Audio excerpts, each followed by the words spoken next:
This is the new Corvette, and now I'm going to go for a drive. Only kidding. I'm getting ahead of myself. It's only a concept, but in this video, I'm going to be explaining how it will inform the design direction for the next generation Corvette. I'm going to be talking about all the features and ideas that are crammed into this car. I'm going to be revealing whether it runs on gas or electricity, and explaining why it was designed and built right here in the UK in Leamington Spa. But before all that, for our non-American viewers, here's a potted history of the star-spangled icon that is the Corvette.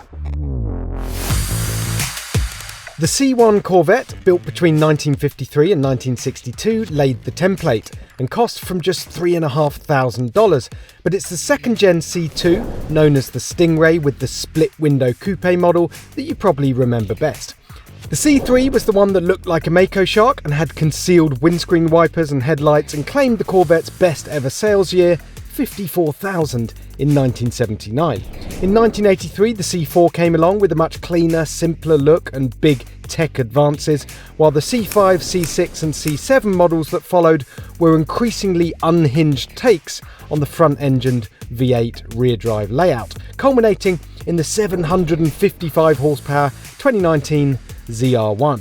In 2020, big changes. The C8 went mid-engined, and in 2024 the E-Ray added an electrified front axle for the first time, a sign of things to come. First things first then, we're here in the main modelling hall at GM's spanking new advanced design studio, about 20 miles from Birmingham, in case your UK geography is a little bit rusty. 35 people work here, led by Julian Thompson. He's the man who designed the Lotus Elise S1, no less, and we're going to be talking to him a little bit later on. But what is the point in GM having a UK-based design studio? Well, the point is to bring a different perspective to GM's global conceptual design, and perspectives don't get much more different than giving a UK design team the job of reimagining the Corvette. And the brief, apparently, from Detroit really was that simple. Show us what the next Corvette could look like. And this is the result. It's svelte, it's elegant, it's minimalist. Makes me proud to be British. In fact, this is just the first of 3 Corvette concepts that will be revealed throughout 2025. The next one is a proposal from the LA-based studio, and later in the year we'll see the final concept proposal that will take elements from this and the Californian concept and give us the best idea yet of what the C9 Corvette will look like. And let's just get this out the way nice and early. Yes, this has been imagined as a fully electric Corvette. No tech specs have been offered, but we've been assured that the next generation Corvette won't be pure electric. The V8 will live on. Anyway, despite being electric, they've definitely stuck with a classic set of mid-engine proportions, but that's where the similarities with the C8 end. So, you'll notice this is a car of 2 halves in more ways than one, and we'll get to that in a little bit. But the first bit I want to talk about is the top and the bottom surfaces. So on the top, you've got this super clean, pure, smooth surface that we talked about before. No wings, no unnecessary vents. And then underneath, you've got this darker colored section, and this is all about function. If the top bit's about form, this is about function. It's about aerodynamics. The battery will be housed under there somewhere. And this material, by the way, is 3D printed from the material from recycled tyres, and it wears the grain from the 3D printer. So at the front, super dramatic angle for the car here. You've got this really low nose, enormous intakes either side, and this just channel tunnel down the middle of the car. I'm slightly stressed out by what's going to happen when you have to put a number plate here, and it's going to ruin all the aerodynamics. But we shan't worry about stuff like that today, Jack, because this is a concept car after all. But this angle, when you stand up here and you look straight down the middle of the car, it's amazing. It's like that top surface has just been draped over it like a sheet. You've got these wheel arches protruding through organically, a little bit like the Aston Martin Valkyrie, in fact. But the really big story starts with this line here. It goes all the way through the bonnet, all the way through the windscreen, down the roof, and down the rear windscreen as well. Now that is a nod, of course, to the C2 Stingray, the split window coupe version, but it's not all about nostalgia. There's a couple of major features that this centerline brings. They've also, by the way, designed a Spider version with removable panels here, but it keeps that spar. So what this enables is something called apex vision. You'll notice there is no A-pillar. So you've got this incredible unimpeded view as you turn into a corner with lots and lots of speed. And the other thing that this central spar does is it provides a hinge for these enormous wing doors that open all the way up like that and take half the windscreen with them. Now I should say that this thing here is just a model. If you peer into the interior, you'll see it's, you can see the top of the seats and the steering wheel, but it's semi-filled in, shall we say, the interior. But we're going to show you as many CGIs as we can to show you how all these features work. It's a hell of a model, by the way. You can even see the pushrod suspension through this gap here. Okay, so if we go down the side of the car, you'll notice there's quite a lot of negative space in this car. If you get low enough, you might even be able to see right through the back of it and out the back of the car.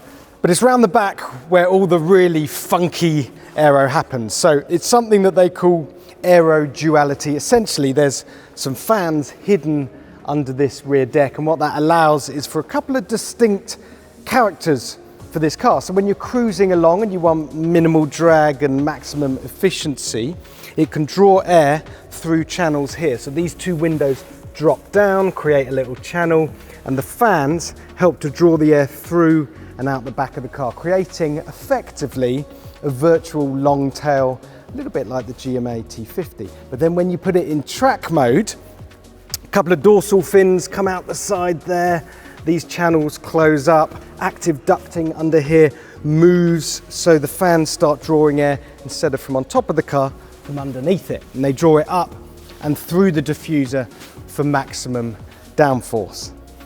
I hope I got all that right. It was quite a lot to remember, but the point is it's a concept car, right? This engineering needs to be plausible, not entirely feasible and engineered to the nth degree. The point is that they've thought about it. The Corvette is meant to be a car that is brilliant on the road, but also more than capable on the track. GM has big plans to bring Cadillac and Corvette to Europe, but to be brutally honest, the Corvette's brash, all-American character has never translated that well to UK buyers. So a dollop of this concept's restraint and elegance in the next-gen car will go a long way to making it a hit over here. One thing that's clear from all this is that while Chinese car companies are going fully digital and churning out cars from sketch to showroom in just 18 months, GM still takes design seriously. Clay modelling is still at the heart of everything they do. They still believe there's craft to be respected. So let's meet the man behind this vision of the Corvette's future, Julian Thompson. Julian, hi. What was the brief? Was it an email? Corvette, question mark? It's more or less that, really. I mean, I think this is our first real project for General Motors, and this is one of the crown jewels, in terms of what they do, and all of huge number of brands and cars they have. This is the crown jewels. So I think it was a little bit of an element of really see what we're made of as well. Yeah. And it's a very, very important car. And when you do something like this, you really want to make sure you get as many different ideas. And so to really sort of trial out our studio, see what we're made of, see what our point of view is, Corvette is a brilliant one to start with. Yeah, so they kept the brief kind of loose on purpose just to see, like, let's see what comes out, because the whole point is that you're supposed to have a different perspective to the team in Detroit and LA and Shanghai and all the rest of them. No, and a Corvette, as you know, Corvette, the present car, C8, is the best-selling sports car in the world, but almost all of them get sold in America. Yeah. It's very, very successful. It does export around the world. We know it's a very, very credible car now as well. And to really take the next step to really exploit, its engineering and its prowess and all its riding and handling and its Nürburgring lap times. Our job is to really take advantage of that and really sort of push it forward into much more of a global product, which has a wide appeal, hopefully, across the world. Now, this may be just a sort of gross stereotyping, but I look at this car, and I said it lots of times in the video, how svelte and sort of elegant this certainly this top surface is. Yeah. Is it too simple to say that's the European influence? The European influence is kind of a more minimalist, stripped back aesthetic, whereas America's a bit more in your face. That's far too simple to say that. Yeah, that's nonsense. It would be. So no, I mean, I think I think the misconception about a European design studio is well, two things people might say. It's there to design cars for Europe. It's not true. We're there to design cars for the global market.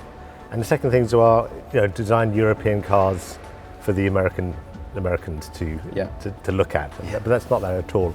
American design is different to European design, Chinese design, Japanese design.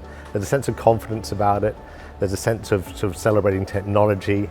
There's a sense of entertainment about it as well. So we want to bring modern American design really to the market, make people understand it, and we think it's something to celebrate through vehicles like Corvette. Yeah. Is it fair to say it was a bit intimidating? Because somebody somewhere will know how many Corvette concepts have been made since the 50s. Yeah. But every idea must have been come up with already. I think when you have a car like this, which is so important, it's so iconic, I think my designers have probably drawn them already, in their own minds, and they've probably sketched them and scribbled them. It's one of those things, you want to play with yourself, don't you? Yeah. So they're dying to do it. So sure, it's intimidating, but what a great thing to do. How exciting. Now, I know it's not the main talking point here, the fact that this car is electric, or conceived as an electric car, but we have to talk about it. Shouldn't the Corvette have a V8 in the back of it? Was it a debate? Was it a debate? No, I mean, this car is a concept car, and the Corvette program team are looking at all sorts of different technologies, be it electric, hybrid, four-wheel drive, two-wheel drive, and petrol and electric. So this one happens to be electric. It's one of the avenues they're looking at in experimentation. This car is a concept car and looks at that particularly. Yeah. The advantage it gives to us is that allows us more freedom with the proportion of the vehicle as well. And so one thing you will notice about it is that the cabin is very, very central. It doesn't have a huge, great deck full of loads of engineering behind it. So you can really optimize the proportion of the car with this central cabin. And then the wheel arch is sort of equidistant almost away from that car. And for us achieving a really elegant car with beautiful proportion, that's really, really important to achieve that stance. So for us going in as a starting point, we want the car to look electric, we want it to reflect what's underneath it, and we want the car to look beautiful as well. So that's, electric is a great advantage for us. It's interesting because I saw it, and it's got this wonderful sort of classic mid-engined proportions. Is that just where it's just the most balanced, natural? Yeah, I mean, the batteries will sit behind the driver, and it will have a T-shaped battery. And obviously for weight optimization, you want the weight there. Yeah. That's why mid-engine cars are so effective. Yeah. And so with batteries, it does give you freedom to place them where you want, but it also gives you freedom to put them where has the best place for them as well. You've spoken about the fact there's going to be three concepts. This one from the LA studio, and then a concept from the Detroit studio, which is the sort of the final concept that gives that preview. How close is this car to that one there? How much of this is going to be in that Detroit concept that we see later this year? You'll have to wait and see. I mean, these cars, there's no point designing three cars the same. Yeah. You want three strong points of view. Yeah. And that's exactly what they've got. They've got one from California, they've got one from Warren in Detroit, and they've got one from here. And they all represent different things. And people will argue which is the best one. We say ours is, obviously. But, they will argue about which is the best one, which do things. And the key thing is really when you're designing something as important as this, and you've got time to do it, you just want as many ideas. This is almost like another sketch. We fill walls and walls of designs and sketches, but we're lucky enough to actually do three concept cars, which all reflect different points of view. And hopefully, if you put those all together, you'll come up with something really fantastic. Yeah. It's something I've learned because there was an event here yesterday where you took us through the whole process of designing the car, which was fascinating. And what I kind of took from that was the shape of the car is one thing. I think a lot of people would assume you just spend your days sketching away, lovely flowing lines. But actually this is a collection of ideas. It's sort of, this amazing kind of split window spine that you got, and ideas with the aero, and and bits of that. Is Yeah. it fair to say you sort of get together and brainstorm? Yeah, we do that as well. I mean, there is lots of people enjoying themselves, drawing beautiful drawings and being very creative and free, and that's a very important part of the creative process. But it has to be backed up with good technical solutions as well, and some rationale. Otherwise, we want to do things which are real. We don't want to just do spaceships and things from sci-fi movies. We want things which are real and can be actioned. So we have a very, very strong technical team here, backed up with the best technology in terms of modelling, both digital and clay, to create these things which really do come to life. And people need to imagine having these things on their driveway to make them really effective. Well, I can imagine this on my driveway. I'm rooting for it.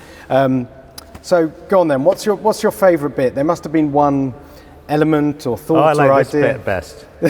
No, I don't know. I mean, I think maybe it's something that just sort of it happened as a group. You came up with the idea, and it just was like, yeah, that's right. The construction of the car, which has this beautiful, elegant top surface, mated with this real sort of technical lower section of the car, is really interesting, and how the air passes through. Originally, it was even more contrasted, that we had a really, really, really engineered lower surface, almost like it hadn't been designed or styled. So we wanted to create that impression, but then the amount of design work has gone to the lower half as well is really important. So I think the way the air goes through the car, I love the central emphasis through the middle of the car. A lot of GM products have a crisp line running right through the car. Obviously, the split window of the Stingray is really important, and to put it on the front of the car and integrate that feature into the structure of the interior as well is really exciting and unique. So that's really good fun for us. And you've looked into that, haven't you? That is kind of feasible. Yep. Yeah. Yep. I mean, there's a hinge running along there, right? And the door goes up. Yeah. No, we've done all the engineering work on that. We've done all the door articulation. And we've run simulations of how it would feel to drive for our animations. And so we think it'd be very, very exciting to have a different viewpoint when actually driving the car as well. Fantastic. What was the hardest bit? What was the element that you agonised over for ages and you couldn't quite get right, and maybe went back and forth on? It's probably really capturing making it a Corvette. It's our first go at having doing a GM car and doing a Corvette, and just getting the right, pushing far enough that it's modern and different and striking and innovative, but it still looks like Corvette without being a pastiche of old features. That's always the most difficult thing to do well. Cool. Well, here we are in your amazing new design studio. You've got a hell of a team here who can make stuff like this.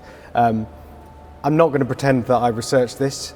You told me this in a presentation the other day, but GM actually invented the idea of a design studio. I found that fascinating. GM, that's what makes it so great to work for GM, because in terms of its history, you could say GM actually invented car design. Before GM, all cars were painted black.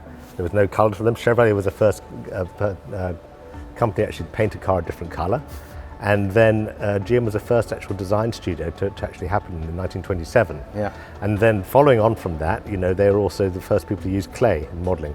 We really do everything in this studio based around clay modelling. But Harley Earl, when he was a teenager, used to go up into the mountains. These canyons used to flood, and this clay used to flow down to the bottom, and he used to go and pick that up and make little clay models. And that stuck with us through all these years. And not only that, GM invented the concept car. The Buick Y Job in 1937, I believe. So these are all, when you look at first from car design, GM was always first at all these things, and so it's a fantastic legacy to be part of. It's a lovely story, and here we are standing next to a car that was made in scale modelling clay, the full-size modelling clay, and here we are. And well, Mr. Earl's legacy is in safe hands, Julian. Yeah, I hope so. Thank you. Thank you.